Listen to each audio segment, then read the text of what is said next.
Good morning विद्यार्थी मित्रों। प्रकरण 8 में आजना लेक्चर में આપણે एक्टिनोइड श्रेणीનો अभ्यास करीशुं। अगाउना लेक्चर में लेंथेनोइड्सનો अभ्यास कर्यो तो जे तमे तैयार करी चूक्या हशो। तो आज આપણે एक्टिनोइड्स तरफ आगळ वधीए। Topic 8.6 actinoids. एक्टिनोइड्स ए आवर्त कोष्टक में आवेला एवा तत्वो छे के जे रेडियो सक्रिय स्वभाव धरावे छे। आवर्त कोष्टक में आवेला तत्वो एनी वात करीए आपणे तो आवर्त कोष्टकना तत्वो एस विभाग, पी विभाग, डी अने एफ विभाग एम कुल 4 विभाग में वहेंचायेला छे। जे पैकी एफ विभागना तत्वो जे अंतर संक्रांति तत्वो कहेवाय ए 2 श्रेणी में वहेंचायेला छे। आ पहली श्रेणी जे 14 तत्वोथी बनेली छे जेनो छेल्लो इलेक्ट्रॉन 4f में भराय छे एनी पहला आवता तत्व लेंथेनम उपरथी अने लेंथेनोइड अने त्यार पछीना 14 तत्वोनी श्रेणी जेमां छेल्लो इलेक्ट्रॉन 5f कक्षक में भराय 14 सुधी ए एनी पहला आवता तत्व एक्टिनम आवर्त 7 नु एक्टिनम तत्व ना नाम परथी एने एक्टिनोइड श्रेणीना तत्वो तरीके ओळखवामां आवे छे। तो एक्टिनोइड्स ए वास्तवमां रेडियो सक्रिय गुणधर्म धरावता तत्वो छे जे आवर्त 7 में आवेला तत्वो थशे। तो याद राखवानुं मित्रों, लेंथेनोइड्स में बधा तत्वो ए रेडियो सक्रिय हता नहीं, ज्यारे एक्टिनोइड्स बधा रेडियो सक्रिय छे। रेडियो सक्रिय एटले जेमांथी आपमेळे विकिरणो उत्सर्जन थाय, जेम के युरेनियम अथवा घड़ियाळना कांटामां जोवा मळतुं रेडियम, रेडियमनी गैलेक्सी होय जेमांथी आपमेळे बंद स्विच बंद करी दीए, प्रकाश बंद थई जशे तो पण अंधारामां आपणे एमांथी प्रकाश जोई शकीए छीए। तो ए रेडियो सक्रिय पदार्थ कहेवाय, रेडियो सक्रिय तत्व कहेवाय के जेमांथी आपमेळे रेडिएशन एटले के विकिरणों उत्सर्जित थाय।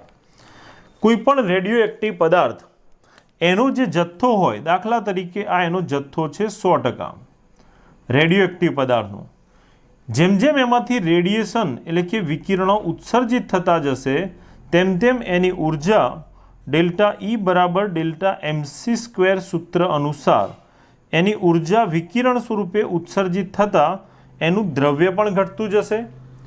द्रव्य घटतुं घटतुं अर्धुं थईने 50% थई जाय, 100% मांथी द्रव्य 50% थई जाय ए माटे लागतो समयने अर्ध आयुष्य समय कहे छे, जे प्रकरण 4 में आवे छे। तो अर्ध आयुष्य समय एटले द्रव्यनो जत्थो अर्धो थवा माटे जे समय लागे एने अर्ध आयुष्य समय कहेवाय।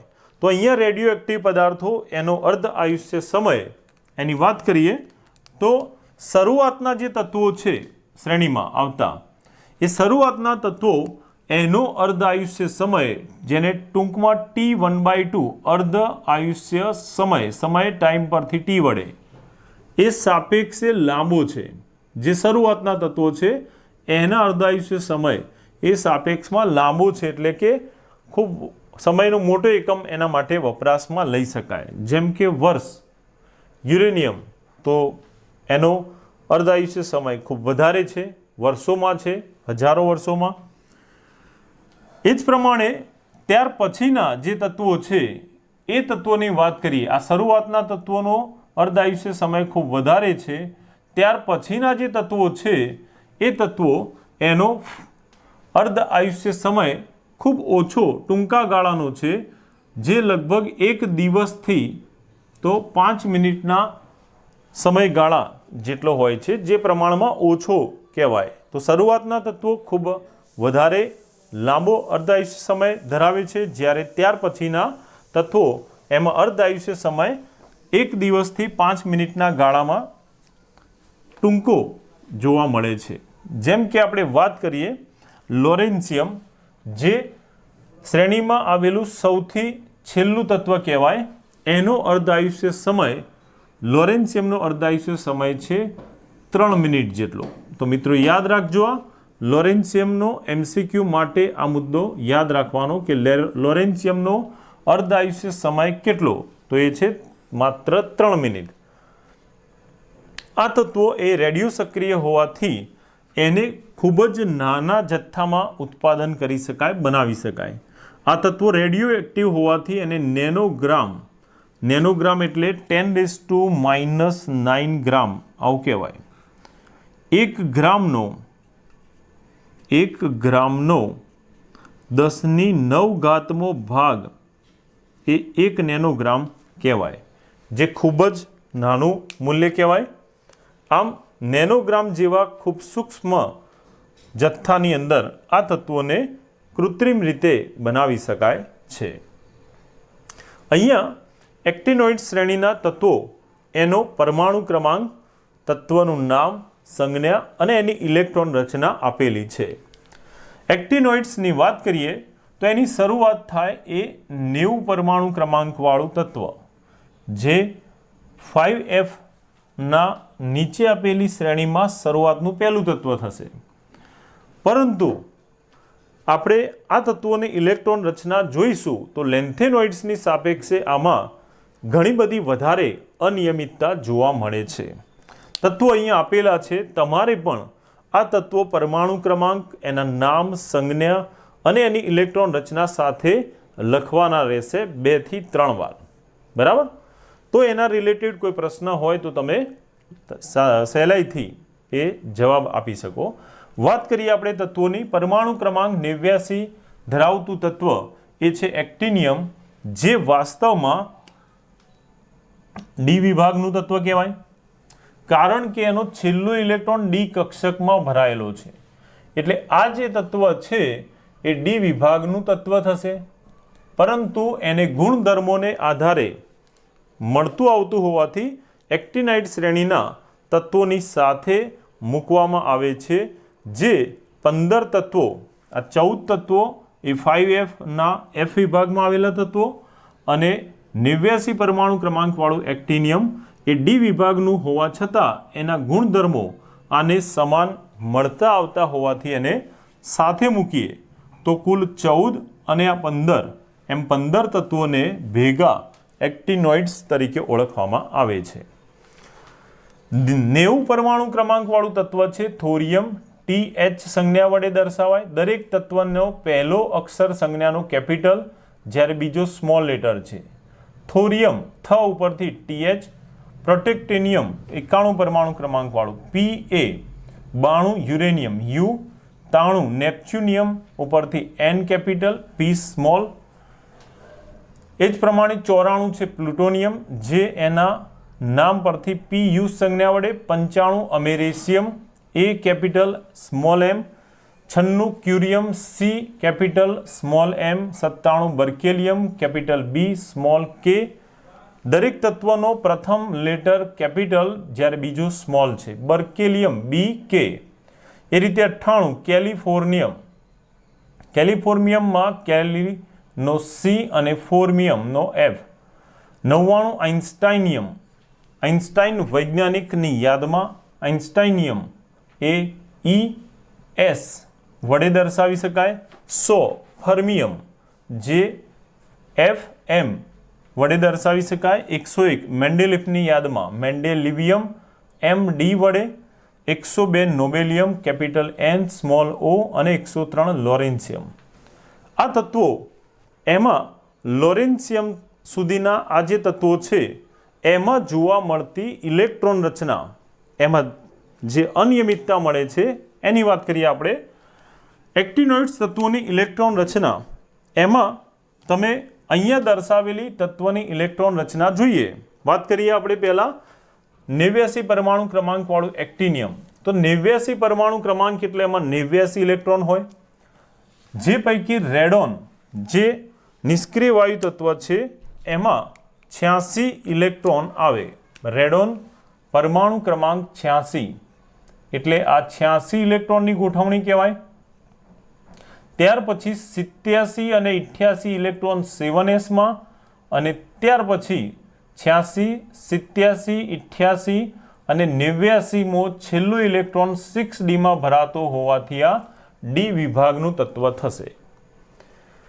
90 પરમાણુ ક્રમાંકવાળું થોરિયમ એ વિશિષ્ટ કિસ્સામાં અપવાદ ગણવામાં આવેલું છે।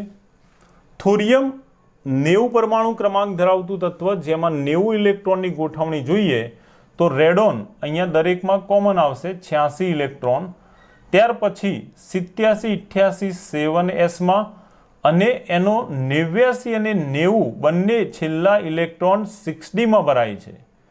મિત્રો યાદ રાખજો કે એફ વિભાગના તત્વોમાં થોરિયમ મૂકવામાં આવે છે પણ વાસ્તવમાં એનો અંતિમ ઇલેક્ટ્રોન એફ કક્ષકમાં ભરાતો નથી, આ યાદ રાખજો। તો થોરિયમમાં એફ કક્ષકમાં ઇલેક્ટ્રોન હોતો નથી, તેમ છતાં એના ગુણધર્મોને આધારે એને આ એફ વિભાગમાં મૂકવામાં આવેલો છે। તો આ અપવાદરૂપ કિસ્સામાં યાદ રાખવાનું। એટલા માટે જ આપણે આની ઇલેક્ટ્રોન રચના લખતી વખતે 5Fમાં 0 થી છેલ્લે વધુમાં વધુ 14 સુધી લખીએ છીએ, જે લેન્થેનોઇડમાં 1 to 14 હતું। અહીંયા એફ વિભાગનું તત્વ 0 ઇલેક્ટ્રોન ધરાવે છે તો મહત્તમ 14 સુધી। આ પ્રમાણે ક્રમશઃ પરમાણુ ક્રમાંક વધતા જાય તેમ તેમ એના ઇલેક્ટ્રોન 5F કક્ષક અને 6dમાં નિયમિત રીતે વધારો ઘટાડો જોવા મળે છે। જેમ કે આપણે જોઈએ કે પરમાણુ ક્રમાંક 91 થી 93 પ્રોટેક્ટેનિયમથી નેપ્ચ્યુનિયમમાં 7s અને 6d સુધીના ઇલેક્ટ્રોન સરખા છે 6d1, એટલે 5-2માં 5f2, 5f3, 5f4 એમ નિયમિત રીતે ઇલેક્ટ્રોન 5fમાં ભરાય છે। ત્યાર પછી પાછો ઇલેક્ટ્રોન 5f4માં ભરાશે નેપ્ચ્યુનિયમ, પછી 5f4 પછી અહીંયા 5f5 નહીં પણ 5f6 જોવા મળે છે। એ વખતે 6d દર્શાવેલ નથી, જે વાસ્તવમાં ઇલેક્ટ્રોન નથી, એટલે 6d 0 કહેવાય। એ જ પ્રમાણે ફરી પાછું ક્યુરિયમ પરમાણુ ક્રમાંક 96 એમાં ઇલેક્ટ્રોન વધુ સ્થાયી એવી 5f7 રચના પ્રાપ્ત કરતું હોવાથી એમાં 6dમાં એક ઇલેક્ટ્રોન જાય છે। આમ અમેરિશિયમ અને ક્યુરિયમ આ બંનેમાં 5f7 ઇલેક્ટ્રોન રચનાને કારણે વધુ સ્થાયી બને એ માટે આવી ગોઠવણ જોવા મળે છે। એ જ પ્રમાણે 102 પરમાણુ ક્રમાંકવાળું નોબેલિયમ એમાં 5f14 કમ્પ્લીટ છે, ત્યાર પછીના લોરેન્સિયમમાં તત્વનો નવો ઇલેક્ટ્રોન આ જે 6d 0 હતા એમાં ઉમેરાશે, જેથી 5f14 એ વધુ સ્થાયી રચના પ્રાપ્ત કરી શકે। તો તત્વોની ઇલેક્ટ્રોન રચનાની વાત કરીએ આપણે તો બધા એક્ટિનોઇડ્સમાં 7s2 આ ઇલેક્ટ્રોન રચના સામાન્ય જોવા મળે છે। તમે 89 થી 103 સુધીનું લોરેન્સિયમ તત્વ લો તો 7s2 દરેકમાં કોમન જોવા મળશે। સૌથી બહાર આવેલી 7મી કક્ષા 7s2 ઇલેક્ટ્રોન રચના જોવા મળે છે, જ્યારે 5f કક્ષક અને 6dમાં ઇલેક્ટ્રોન 0, 1, 2 એ રીતે બદલાયા કરે છે, જ્યારે 7sમાં નિશ્ચિત ઇલેક્ટ્રોન રચના છેક સુધી જોવા મળે છે। 14 ઇલેક્ટ્રોનની જે ગોઠવણી છે 5f કક્ષકમાં એ ક્યાં સુધી જોવા મળે તો ઇલેક્ટ્રોન ભરાવાની શરૂઆત જે થાય છે એ પ્રોટેક્ટેનિયમથી ઇલેક્ટ્રોન ભરાવાની શરૂઆત થશે, જે 14 ઇલેક્ટ્રોન ભરાય છે 103 લોરેન્સિયમ સુધી, એટલે પ્રોટેક્ટેનિયમથી તો લોરેન્સિયમ સુધી 5fમાં ઇલેક્ટ્રોન ભરાતા હોય છે। થોરિયમમાં 5f ઇલેક્ટ્રોન ભરાતો નથી। આમ 14 ઇલેક્ટ્રોનની 5f કક્ષકોમાં ગોઠવણી પ્રોટેક્ટેનિયમથી શરૂ કરી લોરેન્સિયમ 103 સુધી જોવા મળે છે। લેન્થેનોઇડ્સની જેમ એક્ટિનોઇડ્સની ઇલેક્ટ્રોન રચના એમાં અનિયમિતતા જોવા મળવા પાછળનું જે કારણ છે એ કારણ એમાં 5f પેટાકોષમાં આવેલી સંપૂર્ણ ખાલી, અર્ધપૂર્ણ અને પૂર્ણ ભરાયેલી F0, F7 અને F14 જેવી વધુ સ્થાયી રચના પ્રાપ્ત કરવાનું વલણ પ્રાપ્ત કરવા ઇલેક્ટ્રોન રચનામાં અનિયમિતતા જોવા મળે છે. તો અનિયમિતતા પાછળનું કારણ છે 5F પેટાકોષમાં જોવા મળતી ખાલી, અર્ધપૂર્ણ અને પૂર્ણ ભરાયેલી રચના જે વધુ સ્થિરતા ધરાવે છે એના કારણે આ અનિયમિતતા જોવા મળે છે. દાખલા તરીકે આપણે વાત કરીએ અમેરિશિયમ પરમાણુ ક્રમાંક 95 જેની અંદર ઇલેક્ટ્રોન 5F7 6d07s2 છે. હવે આ જ અમેરિશિયમ એના પછી આવતું ક્યુરિયમ, જેમ અહીંયા 5F6 હતું 5F7, તો એવું અહીંયા 5F8 થઈ શકે. પણ 5F8 કરતાં જો 7 રહે તો એ અર્ધપૂર્ણ થશે, જે પ્રમાણમાં વધારે સ્થાયી કહેવાય. એટલા માટે 5F8 ન રહેતા એનો એક ઇલેક્ટ્રોન જે છે એ વધુ સ્થાયી રચના પ્રાપ્ત કરવા 6dમાં જાય છે. એક ઇલેક્ટ્રોન જવાને કારણે હવે એ આ પ્રમાણે અર્ધપૂર્ણ ધરાવતી વધુ સ્થાયી રચના પ્રાપ્ત કરશે અને 6dમાં એનો એક ઇલેક્ટ્રોન જવાથી એ 6d01માંથી 6d1 થઈ જશે. તો આ પ્રમાણે અર્ધપૂર્ણ રચના વધુ સ્થાયી હોવાથી એવી રચના પ્રાપ્ત કરવા ક્યુરિયમમાં 5F8 ને બદલે 5F7 રહી એનો 8મો ઇલેક્ટ્રોન 6dમાં ભરાતો હોય છે. એ જ પ્રમાણે નોબેલિયમ અને લોરેન્સિયમમાં ઇલેક્ટ્રોન 5F14 પૂર્ણ ભરાયેલી સ્થાયી રચના પ્રાપ્ત કરવા 6dમાં ઇલેક્ટ્રોન ભરાતો હોય છે. 5F કક્ષકોની વાત કરીએ તો એ કેન્દ્રથી 4F કક્ષકો કરતાં દૂર હોવાથી કેન્દ્રથી એનું આકર્ષણ બળ ઓછું હોય માટે એના ઇલેક્ટ્રોન સહેલાઈથી બંધ બનાવવામાં ભાગ લઈ શકે છે. જેમ કે આપણે વાત કરીએ કે તત્વનો પરમાણુ પહેલી કક્ષા, બીજી, ત્રીજી, ચોથી, પાંચમી. 4F કક્ષક એ ચોથી કક્ષામાં આવશે, 5F પાંચમી કક્ષામાં આવશે. કેન્દ્રથી ચોથી કક્ષા કરતાં પાંચમી કક્ષા કેન્દ્રથી દૂર હશે. એના ઇલેક્ટ્રોન ઉપર કેન્દ્રનું અંતર વધુ હોવાથી આકર્ષણ બળ ઓછું હશે માટે આ 5F કક્ષકના ઇલેક્ટ્રોન એ બંધ બનાવવામાં વધારે સહેલાઈથી ભાગ લઈ શકતા હોય છે. તો આ દ્રષ્ટિએ 5Fની અંદર ઇલેક્ટ્રોન વધુ સરળતાથી ભાગ લઈ શકતા હોવાથી લેન્થેનોઇડ્સની જેમ આમાં ઓક્સિડેશન અવસ્થા પણ નિશ્ચિત +3 ને બદલે જુદી જુદી અનિયમિતતા ધરાવતી જોવા મળે છે. તો આ પ્રમાણે તૈયાર કરજો. ઓકે.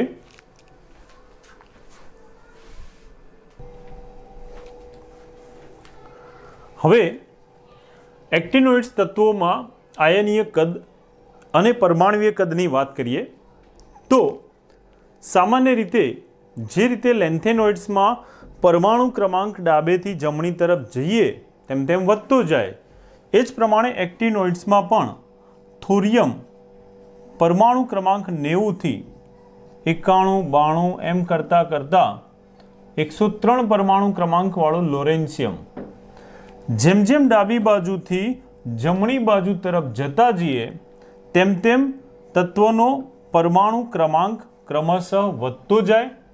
પરમાણુ ક્રમાંક વધતો જાય પણ નવી કક્ષા ઉમેરાતી નથી, કક્ષાઓ એની જ છે. એટલે પરમાણુ ક્રમાંક વધે છે તેમ તેમ એનો કેન્દ્રીય વીજભાર વધે.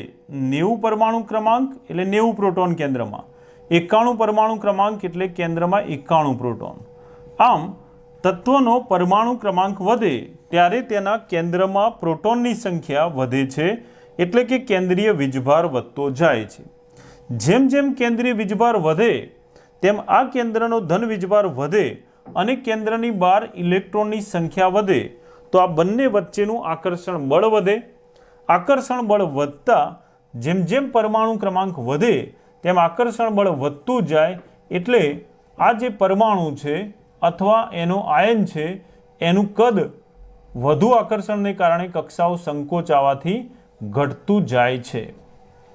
તો લેન્થેનોઇડ્સમાં જે પ્રમાણે પરમાણુ ક્રમાંક સાથે કદ અને ત્રિજ્યા ઘટે છે એ પ્રમાણે લેન્થેનોઇડ્સની જેમ એક્ટિનાઇડ શ્રેણીમાં પણ એક્ટિનોઇડ્સનો પરમાણુ અથવા એનો 3+ વીજભાર ધરાવતો આયન એમાં જેમ જેમ પરમાણુય ક્રમાંક વધે તેમ પરમાણુ ક્રમાંકના વધારા સાથે એનું કદ ઘટતું જાય છે. પરમાણુ ક્રમાંકના વધારા સાથે જો કદ ઘટે તો એની ત્રિજ્યા એટલે કે કેન્દ્રથી સંયોજકતા ઇલેક્ટ્રોનનું અંતર એ પણ ઘટતું જાય. આમ આયનીય કદ અથવા પરમાણુ કદ અથવા પરમાણવીય કે આયનીય ત્રિજ્યા પરમાણુ ક્રમાંકના વધારા સાથે પરમાણવીય ત્રિજ્યા કે આયનીય ત્રિજ્યા ઘટતી જાય છે. એક્ટિનોઇડ્સની અંદર થતું આ જે સંકોચન છે, જેમ લેન્થેનોઇડ્સમાં પરમાણુ કદમાં થતા ઘટાડાને પરમાણુ કદમાં થતા સંકોચનને લેન્થેનોઇડ સંકોચન કહે છે, એમ એક્ટિનોઇડ્સમાં થતું આ જે સંકોચન છે જેને કારણે એનું કદ ઘટતું જાય છે એ સંકોચનને એક્ટિનોઇડ્સ સંકોચન કહે છે.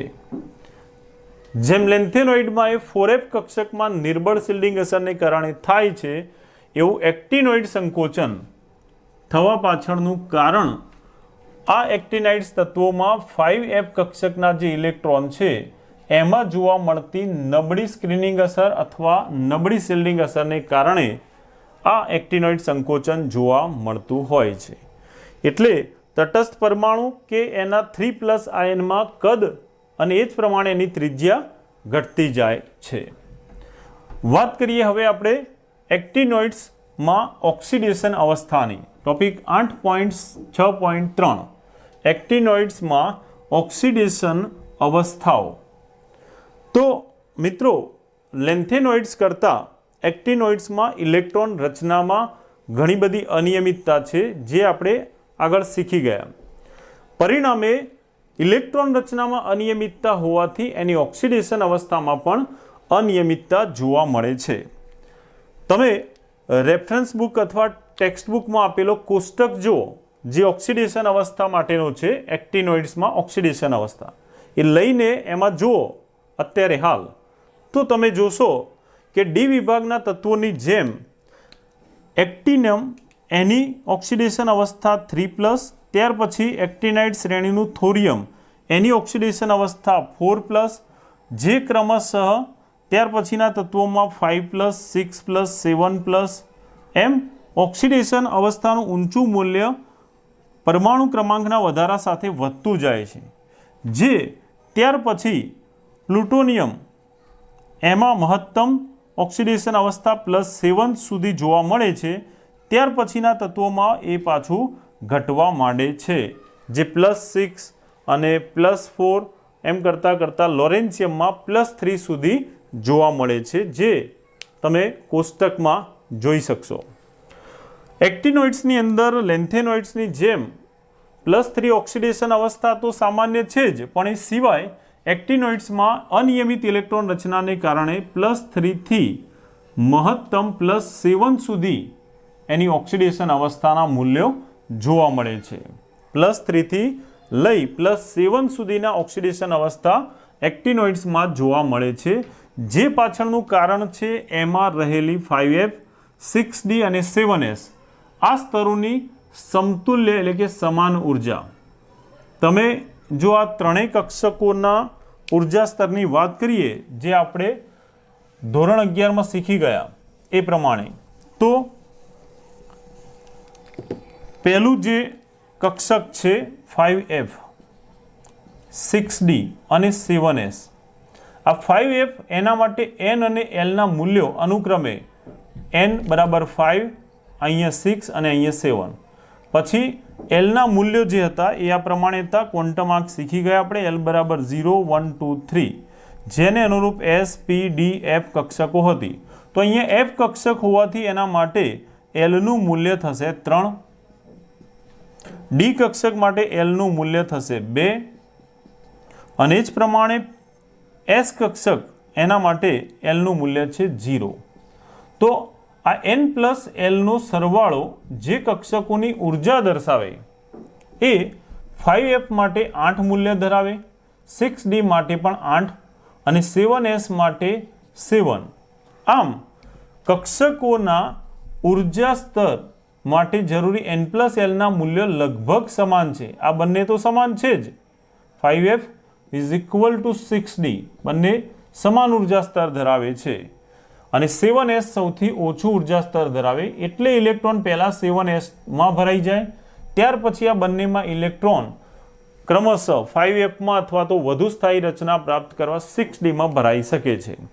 તો આ જે ત્રણેય કક્ષકો છે એની ઉર્જા સ્તર સમાન ઉર્જા ધરાવે છે, એટલા માટે એમાં +3 થી મહત્તમ +7 સુધીની ઓક્સિડેશન અવસ્થા જોવા મળે છે। પણ +3 થી +7 સુધી જોવા મળે તેમ છતાં એની સામાન્ય ઓક્સિડેશન અવસ્થાની વાત કરીએ તો લેન્થેનોઇડ્સની જેમ એક્ટિનોઇડ્સ પણ સામાન્ય રીતે +3 ઓક્સિડેશન અવસ્થા દર્શાવે છે, જે બધા તત્વોની અંદર જોવા મળે છે।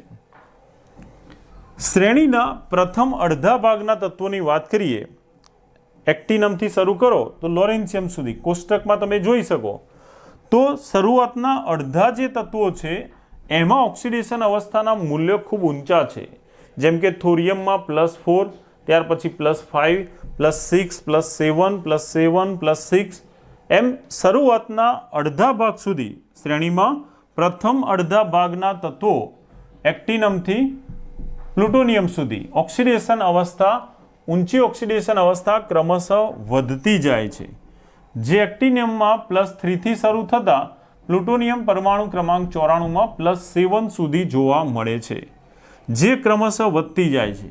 પણ ત્યાર પછી પ્લુટોનિયમ પરમાણુ ક્રમાંક 94 પછીના તત્વ પરમાણુ ક્રમાંક 95 વાળું અમેરિશિયમ, ત્યાં ઓક્સિડેશન અવસ્થા +7 માંથી ઘટી +6 અને ત્યાર પછી ક્રમશઃ 103 પરમાણુ ક્રમાંકવાળા લોરેન્શિયમ સુધી +6 માંથી +4, +3 એમ કરતાં +3 લોરેન્શિયમ સુધી ઓક્સિડેશન અવસ્થાનું મૂલ્ય ઘટતું જાય છે।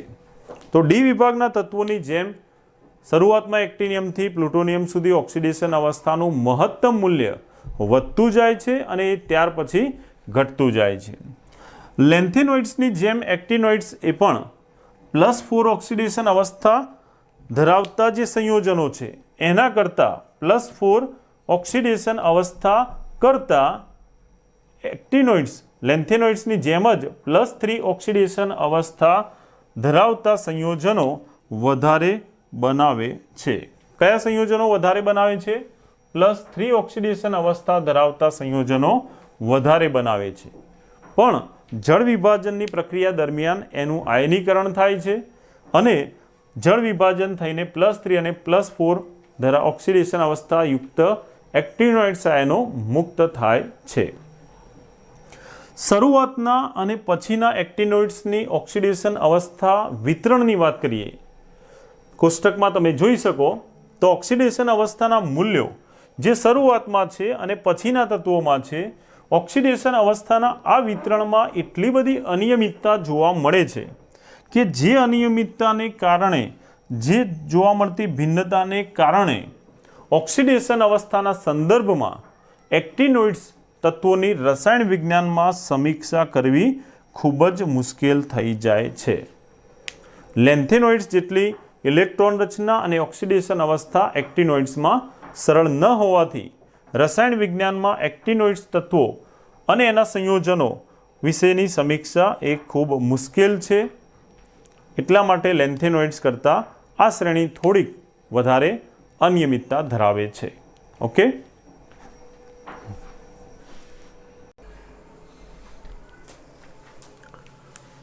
આગળ વધીએ।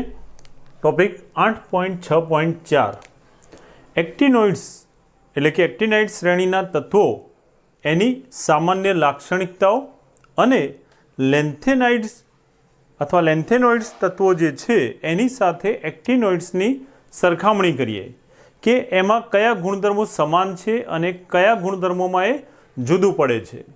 તો વાત કરીએ આપણે પહેલાં એક્ટિનોઇડ્સની સામાન્ય લાક્ષણિકતાઓની, જેમાં લેન્થેનોઇડ્સ સાથેની સરખામણી પણ કરીશું 1 by 1 એક એક મુદ્દાથી।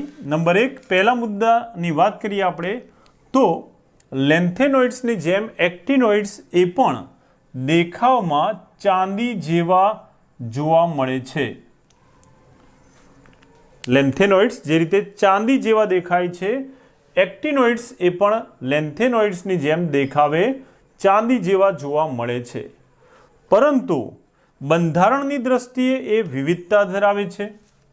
બંધારણમાં વિવિધતા ધરાવે છે કારણ કે એક્ટિનોઇડ્સની જે ધાત્વીય ત્રિજ્યા છે એમાં લેન્થેનોઇડ્સ કરતાં વધુ અનિયમિતતા જોવા મળે છે. એટલા માટે ધાત્વીય ત્રિજ્યામાં ઉદ્ભવતી અનિયમિતતાને કારણે એક્ટિનોઇડ્સ અને બંધારણ એ લેન્થેનોઇડ્સ કરતાં વિવિધતા જોવા મળે છે, જુદું જોવા મળે છે. નંબર 2, બીજા મુદ્દાની વાત કરીએ તો લેન્થેનોઇડ્સની સરખામણીમાં એક્ટિનોઇડ્સ વધુ પ્રતિક્રિયાત્મક એટલે કે ઝડપથી પ્રક્રિયા આપે છે. લેન્થેનોઇડ્સની સરખામણીમાં એક્ટિનોઇડ્સ એ અત્યંત પ્રતિક્રિયાત્મક એટલે કે વધુ સક્રિય ધાતુ હોય છે. એના પાછળનું કારણ છે એક્ટિનોઇડ્સના કદ મોટા હોય છે અને એની આયનીકરણ એન્થાલ્પી ઓછી હોય છે. ધ્યાન આપજો બરાબર. લેન્થેનોઇડ્સ અને એક્ટિનોઇડ્સ આની વાત કરીએ આપણે લેન્થેનોઇડ્સની અને એક્ટિનોઇડ્સની. તો સાપેક્ષે લેન્થેનોઇડ્સમાં 6s કક્ષક આવે બાહ્યતમ કોષ, એક્ટિનોઇડ્સમાં કેન્દ્રથી સૌથી બહારની કક્ષા છે 7મી 7s. તો લેન્થેનોઇડ્સ કરતાં એક્ટિનોઇડ્સ કદમાં મોટા છે. કેન્દ્રથી લેન્થેનોઇડ્સનો સંયોજકતા ઇલેક્ટ્રોન કરતાં એક્ટિનોઇડ્સનો સંયોજકતા ઇલેક્ટ્રોન 7મી કક્ષામાં હોવાથી દૂર છે. માટે આ ઇલેક્ટ્રોનને દૂર કરવા આપવી પડતી ઉર્જા, જેને કહીશું આપણે આયનીકરણ ઉર્જા, લેન્થેનોઇડ્સની આયનીકરણ ઉર્જા કરતાં કેન્દ્રથી દૂર હોવાને કારણે એક્ટિનોઇડ્સનો ઇલેક્ટ્રોન ઓછી ઉર્જા વડે પણ દૂર થાય છે. આમ એની આયનીકરણ ઉર્જા, ઇલેક્ટ્રોન દૂર કરવા જરૂરી ઉર્જા લેન્થેનોઇડ્સ કરતાં ઓછી હોવાથી ઇલેક્ટ્રોન સહેલાઈથી દૂર થાય છે, માટે ત્વરિત પ્રક્રિયા આપે છે. એટલે એક્ટિનોઇડ્સ અત્યંત પ્રતિક્રિયાત્મક હોય છે. મોટું કદ અને ઓછી આયનીકરણ એન્થાલ્પીને કારણે એક્ટિનોઇડ્સ પ્રમાણમાં લેન્થેનોઇડ્સ કરતાં વધુ સક્રિય હોય છે. દાખલા તરીકે પાવડર સ્વરૂપ એટલે કે ભૂકા સ્વરૂપના એક્ટિનોઇડ્સ ધાતુઓ એને ઉકળતા પાણીમાં નાખવામાં આવે, પાણી ગરમ હોય એવું ઉકળતા પાણીમાં નાખવામાં આવે તો ઉકળતા પાણી સાથે એક્ટિનોઇડ્સ એ ઓક્સાઇડ અને હાઇડ્રાઇડનું મિશ્રણ આપે છે. ધાતુ ઓક્સાઇડ અને હાઇડ્રાઇડનું મિશ્રણ આપે છે. આ પાણી એની સાથે પાણી ઉકળતું એટલે તાપમાન વધારે હોય તો એક્ટિનોઇડ્સ તત્વો જે છે એ પાણીમાં રહેલા હાઇડ્રોજન ઓક્સિજન સાથે આ રીતે અલગ અલગ જોડાઈને, હાઇડ્રોજન સાથે જોડાઈને હાઇડ્રાઇડ, ઓક્સિજન સાથે જોડાઈને ઓક્સાઇડ, એમ હાઇડ્રાઇડ અને ઓક્સાઇડનું મિશ્રણ આપે છે. ક્યારે? ઉકળતા પાણી સાથે, ઊંચા તાપમાને પાણી સાથે પ્રક્રિયા કરે તો પાણીના બંને અધાતુ હાઇડ્રોજન સાથે હાઇડ્રાઇડ, ઓક્સિજન સાથે ઓક્સાઇડ એમ મિશ્રણ આપે છે ઉકળતા પાણીમાં. જ્યારે મધ્યમ તાપમાને મોટા ભાગની અધાતુઓ સાથે સંયોજાય છે અને પ્રક્રિયા આપે છે. જેમ લેન્થેનોઇડ્સમાં જોઈ ગયા, હેલોજન સાથે હેલાઇડ, હાઇડ્રોજન સાથે હાઇડ્રાઇડ, સલ્ફર સાથે સલ્ફાઇડ, નાઇટ્રોજન સાથે નાઇટ્રાઇડ, એમ આવી બધી અધાતુઓ સાથે મધ્યમ તાપમાને પણ એક્ટિનોઇડ્સ પ્રક્રિયા આપે છે. જ્યારે લેન્થેનોઇડ્સમાં ઊંચું તાપમાન આપવું પડતું હોય છે. તો એ દર્શાવે છે કે લેન્થેનોઇડ્સ કરતાં સહેલાઈથી પ્રક્રિયા આપે છે અને ખૂબ સક્રિય છે. ત્રીજો મુદ્દો જોઈએ. એક્ટિનોઇડ્સ ધાતુઓ HCl સાથે પ્રક્રિયા કરે છે. મિત્રો MCQ માટે યાદ રાખજો. એક્ટિનોઇડ્સ ધાતુઓ HCl હાઇડ્રોક્લોરિક એસિડ સાથે પ્રક્રિયા કરે છે, પરંતુ આ જ એક્ટિનોઇડ્સ એ નાઇટ્રિક એસિડ સાથે પ્રક્રિયા આપતા નથી. કોની સાથે પ્રક્રિયા આપતા નથી? HNO3 સાથે પ્રક્રિયા આપતા નથી. કેમ નાઇટ્રિક એસિડ સાથે પ્રક્રિયા આપતા નથી? તો જ્યારે એક્ટિનોઇડ્સ નાઇટ્રિક એસિડ HNO3 સાથે પ્રક્રિયા કરે ત્યારે આ નાઇટ્રિક એસિડમાં થતી પ્રક્રિયા, એમાં નાઇટ્રિક એસિડમાં રહેલ ઓક્સિજન એ એક્ટિનોઇડ્સ ધાતુ પર ઓક્સાઇડનું એક પડ બનાવી દે છે. જે ઓક્સાઇડના રક્ષણાત્મક પડને કારણે એક્ટિનોઇડ્સ એના પર ઓક્સાઇડનું ધાતુ ઓક્સાઇડનું પડ બનવાને કારણે નાઇટ્રિક એસિડ એની સાથે પ્રક્રિયા કરી શકતો નથી. તો યાદ રાખજો, HCl સાથે એક્ટિનોઇડ્સ પ્રક્રિયા આપે છે પણ ઓક્સિજન ધરાવતા નાઇટ્રિક એસિડ સાથે પ્રક્રિયા આપતા નથી, કારણ કે ઓક્સાઇડનું રક્ષણાત્મક પડ એક્ટિનોઇડ્સ ધાતુની પર બની જતું હોય છે, જે એને નિષ્ક્રિય બનાવે છે. નંબર 4, બેઝ, જેને આલ્કલી પણ કહી શકાય. એ બેઝ અથવા આલ્કલી એ એક્ટિનોઇડ્સ ધાતુઓ પર કોઈ અસર દર્શાવતા નથી, કારણ કે બેઝ એ આલ્કલી ધાતુઓને સાથે કોઈ પ્રક્રિયા કરતા નથી, માટે આલ્કલીની એક્ટિનોઇડ્સ ધાતુ પર કોઈ અસર થતી નથી. નંબર 5, પાંચમો મુદ્દો, લેન્થેનોઇડ્સની સરખામણીમાં એક્ટિનોઇડ્સ એના ચુંબકીય ગુણધર્મો વધુ જટિલ હોય છે. શું વધુ જટિલ હોય છે? ચુંબકીય ગુણધર્મો વધારે જટિલ હોય છે. તેમ છતાં જે રીતે લેન્થેનોઇડ્સમાં 4f કક્ષકમાં અયુગ્મિત ઇલેક્ટ્રોન હાજર હોવાને કારણે અનુચુંબકીય ગુણધર્મ ધરાવે છે, એ જ પ્રમાણે લેન્થેનોઇડ્સની જેમ એક્ટિનોઇડ્સમાં 5f કક્ષકમાં, લેન્થેનોઇડ્સમાં 4f કક્ષકમાં હતા, એ રીતે એક્ટિનોઇડ્સમાં 5f કક્ષકમાં અયુગ્મિત ઇલેક્ટ્રોનની હાજરીને કારણે એક્ટિનોઇડ્સ એ પણ લેન્થેનોઇડ્સની જેમ અનુચુંબકીય ગુણધર્મ ધરાવે છે. નંબર 6, છઠ્ઠા મુદ્દાની વાત કરીએ. લેન્થેનોઇડ્સ કરતાં એક્ટિનોઇડ્સ એમાં આયનીકરણ એન્થાલ્પીનું મૂલ્ય ઓછું હોય છે. અહીંયા આપણે જોઈ ગયા કે લેન્થેનોઇડ્સનો દૂર કરવાના ઇલેક્ટ્રોન કેન્દ્રથી નજીક હોય એટલે એને દૂર કરવા વધુ ઉર્જા આપવી પડે, આયનીકરણ ઉર્જા વધુ હોય. એની સાપેક્ષે એક્ટિનોઇડ્સ જે મોટું કદ ધરાવે, આ છઠ્ઠી કક્ષામાં છે, આનું છેલ્લું ઇલેક્ટ્રોન 7મી કક્ષામાં, તો એ કેન્દ્રથી દૂર હોવાથી કેન્દ્રનું આકર્ષણ બળ અહીંયા ઓછું લાગશે, માટે આ ઇલેક્ટ્રોન ઓછી ઉર્જા વડે પણ દૂર કરી શકાય. આમ આયનીકરણ એન્થાલ્પીનું મૂલ્ય ઓછું હોવાને કારણે બાહ્યતમ કક્ષાનો 7s એનો ઇલેક્ટ્રોન સહેલાઈથી દૂર કરી શકાય છે. એટલા માટે લેન્થેનોઇડ્સ કરતાં એક્ટિનાઇડ્સની આયનીકરણ એન્થાલ્પીનું મૂલ્ય ઓછું હોય છે.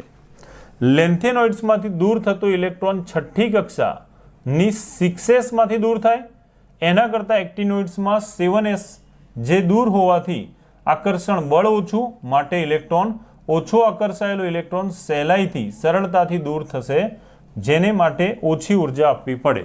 આમ લેન્થેનોઇડ્સ કરતાં એક્ટિનોઇડ્સની આયનીકરણ ઉર્જા ઓછી હોય છે.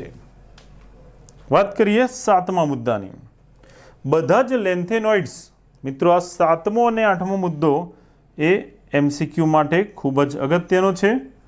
લેન્થેનોઇડ્સની જે સ્થાયી ઓક્સિડેશન અવસ્થા છે, ઓક્સિડેશન અવસ્થા તો અલગ અલગ હોય, એમાં ઓછીથી મહત્તમ ઓક્સિડેશન અવસ્થા હોય, પણ સ્થાયી ઓક્સિડેશન અવસ્થાનું મૂલ્ય લેન્થેનોઇડ્સમાં +3 હતું.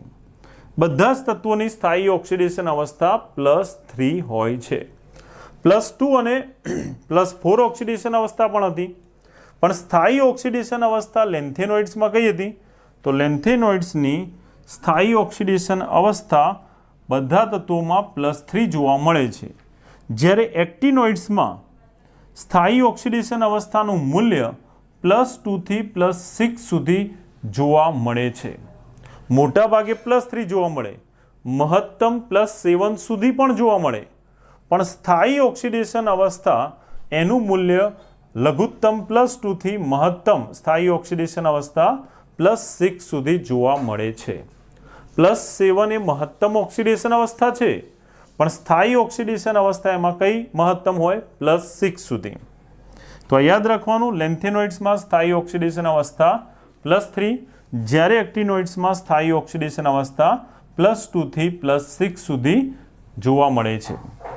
8મો અને ખૂબ અગત્યનો MCQ માટેનો મુદ્દો કે લેન્થેનાઇડ શ્રેણીના તત્વો, જેને આપણે લેન્થેનોઇડ્સ કહીએ છીએ, એમાં માત્ર ને માત્ર પ્રોમિથિયમ પરમાણુ ક્રમાંક 61 ધરાવતું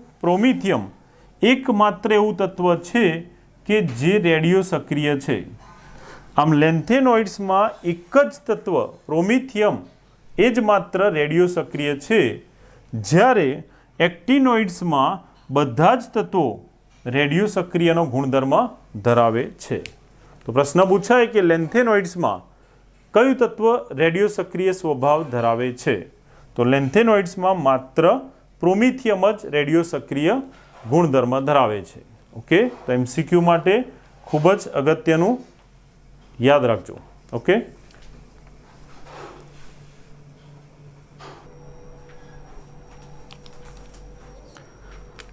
હવે ચેપ્ટરનો છેલ્લો ટોપિક તરફ આગળ વધીએ. લાસ્ટ ટોપિક છે 8.7 ડી અને એફ વિભાગના તત્વો. આપણું જે ટાઇટલ છે ચેપ્ટરનું, આ બંને વિભાગના તત્વોનો અનુપ્રયોગ એટલે કે ક્યાં ઉપયોગમાં લેવાય છે. ડી અને એફ વિભાગના જુદા જુદા તત્વો અથવા એના સંયોજનો જુદી જુદી જગ્યાએ એના ગુણધર્મને આધારે ઉપયોગી છે. જેમ કે વાત કરીએ આપણે લોખંડ અથવા જેને આયન એટલે કે Fe કહીએ છીએ, ડી વિભાગનું તત્વ, એમાંથી સ્ટીલ બનાવવામાં આવે, નિકલ, ક્રોમિયમ, પછી કાર્બન જરૂરિયાત પ્રમાણે ઉમેરી અને જુદા જુદા સ્ટીલ બનાવી શકાય. આ લોખંડ અને સ્ટીલ એ બાંધકામ કરવા માટે ખૂબ જ અગત્યની સામગ્રી છે. કોઈ પણ કન્સ્ટ્રક્શન કરવું હોય, આરસીસી અથવા તો બાંધકામ કરવું હોય, તો એમાં પાણીની અંદર પુલ બાંધવો હોય તો સ્ટીલ જેવી મજબૂત સ્ટીલનો ઉપયોગ મજબૂતાઈ માટે કરી શકાય. તો લોખંડ અને એની મિશ્ર ધાતુ સ્ટીલ એ બાંધકામ માટે ખૂબ જ મહત્વની છે. નંબર 2, ટિટાનિયમ અને સીરિયમ. આ ટિટાનિયમ એ ડી વિભાગનું તત્વ છે, સીરિયમ એફ વિભાગનું તત્વ છે.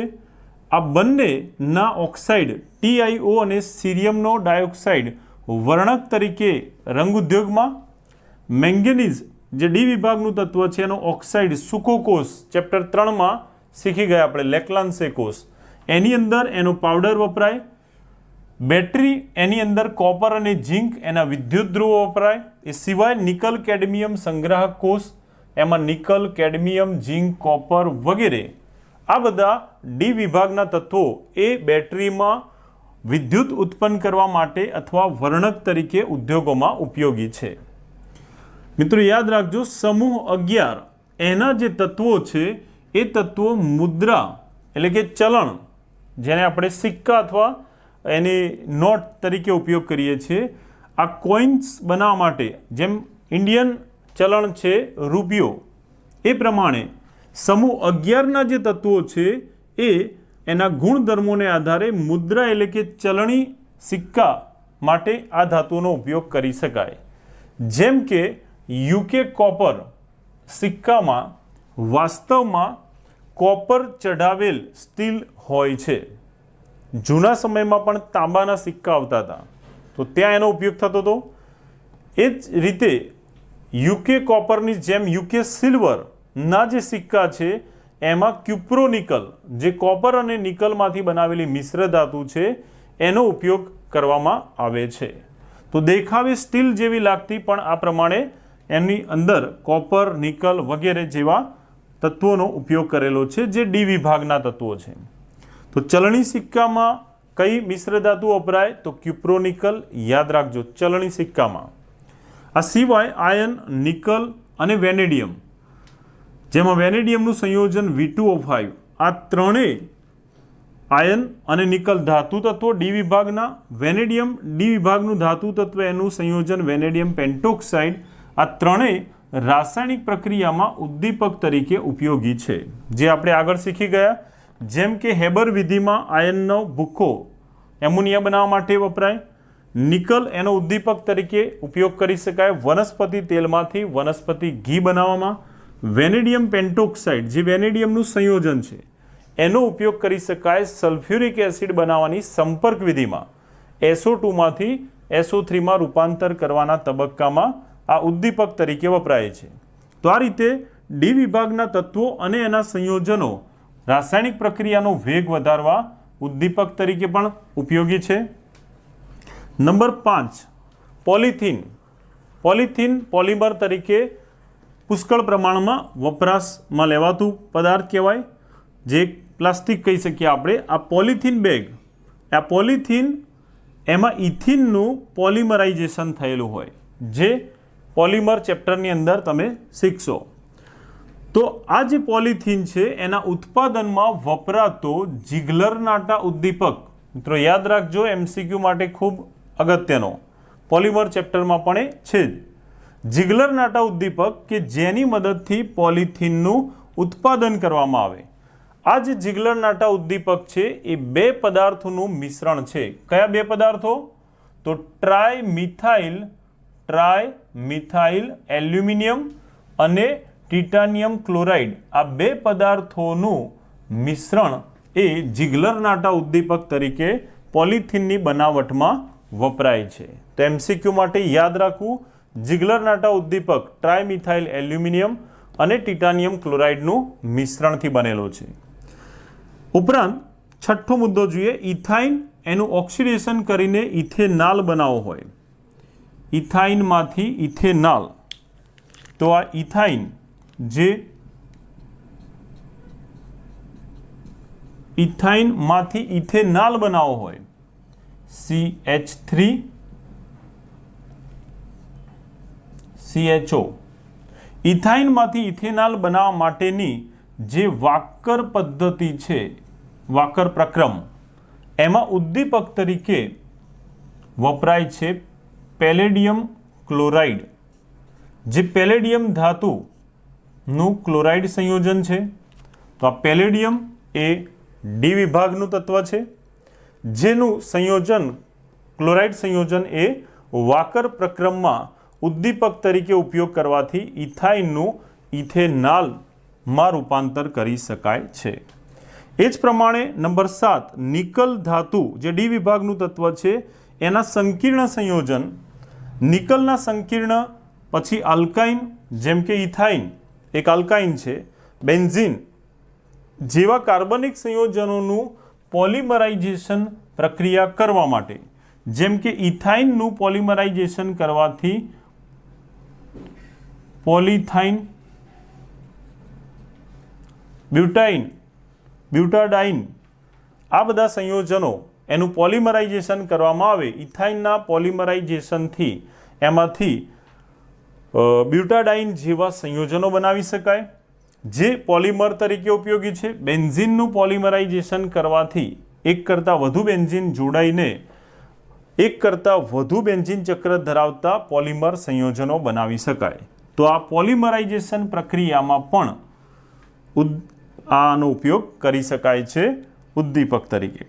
નંબર 8, અત્યારે સ્માર્ટફોન આવી ગયા.